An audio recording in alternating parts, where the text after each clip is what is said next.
Growing up, Fable was one of those games I remember so fondly and have so many memories of. I played it almost 20 years ago when it was released in September of 2004. I remember getting that game, rushing home, turning on my Xbox, and just waiting for the game to start up. Now, I want to revisit that game 20 years later. I want to talk about the good and evil mechanics. I want to talk about the story. And I also just want to talk about the game overall, because I wonder if my fondness for this game is for nostalgia reasons or it's been muddied over time. Now, I'm going to cover these things in this video, and I like to review nostalgic things, and a lot of those are going to be video games. So I hope you enjoy this journey and my thoughts on Fable as a whole. I'm only going to review Fable 1 because Fable 2 is impossible to find, and yeah, I just hope you guys enjoy. So, starting off, let's talk about the story. You play as a young little lad as a hero, but you don't know you're a hero yet. Essentially, you go through some deep-rooted family trauma in the very beginning of the game, kind of almost like a regular prophet type of storyline. And you're then transported to the Heroes Guild, where you meet a guy named Maze. Now, Maze is very important to the story, but I'm not going to provide any spoilers here. But essentially, the plot of Fable is you're a one-of-a-kind hero. You're here to save the world, or aka Albion, which is what the world is called, and find your sister. Eventually, all these roads tied to a really great boss battle by somebody named Jack of Blades. Now, I'm not going to go into too spoiler territory, but it is a pretty good plot. I truly think that even though it's basic in its nature, I think it's enjoyable enough where anybody could just pick it up and just enjoy it. Now, I can't sit here and tell you that there's a lot of nuance to it. They try to incorporate some twists here and there with certain aspects of the world, Balverines being in particular. I felt it didn't land as well in some of the story beats, but overall I still think it's a pretty good time. And I think everybody should at least experience this type of prophet I'm the one story at least once in their lifetime. So that's kind of how I felt about the story. Now, when it comes to the good and evil mechanics, this is the highlight of Fable. This was the selling point to me as a child. I got wide-eyed seeing the fact that if I make good points, I could become an angel. If I have bad points, I could become a devil.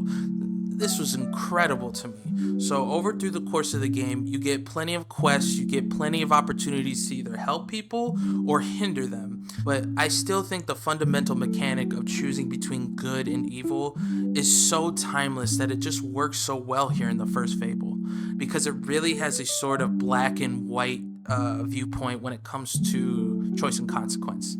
There's a little bit of gray here and there, sure, but overall, you know what's good, you know what's bad. Do you help the child? Do you drown the child almost? So, personally, I always found that mechanic so engrossing because it was so simple. I didn't need a whole lot of complicated choices to make where even though I made the right choice, it's still the wrong choice of somebody else. And to some degree, yes, that is true still here, but it's not on the point where you're agonizing over your choices.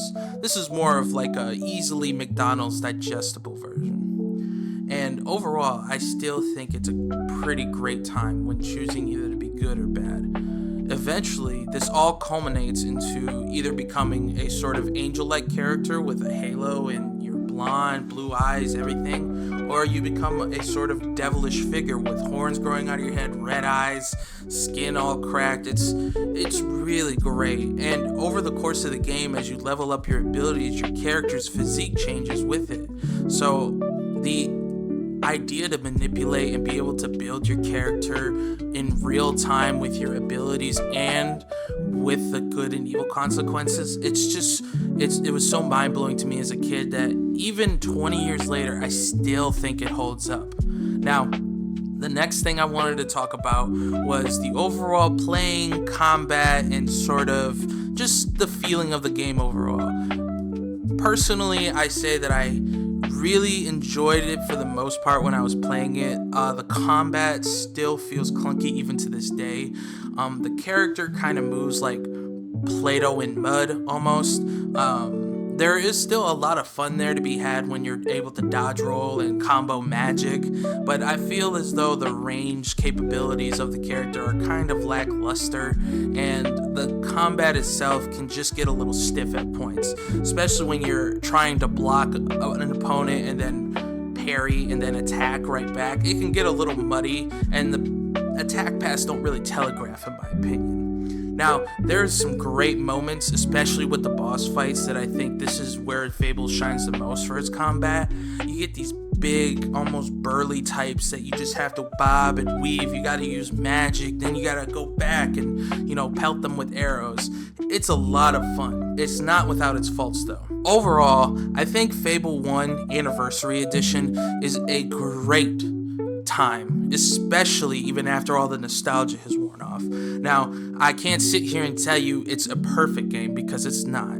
There's still very rough around the edges when it comes to some of the dialogue, when it comes to some of the combat. The UI in particular, I think, is very clunky and just not seamless enough. You can spend a little bit of time in those menus getting lost, not to the point it's detrimental, but just enough to be annoying. And I think personally, despite all those things, if someone were to play it in today's modern time, despite not having nostalgia, I still think they'd have a good time. It really just depends on what you're getting out of it. Are you going into this game for Soulsborne-y action-like combat, or are you going to get lost in a world? And really, at the end of the day, if you're playing a game like Fable, you're playing it for its story, you're playing it for its lore, you're playing it just because the world and the things you do to interact with it are so ingrained into your character.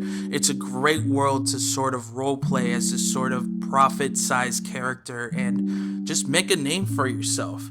Do you want to be known as the chicken chaser or the devil that hunts you down? So it's personally one of my favorite nostalgic games.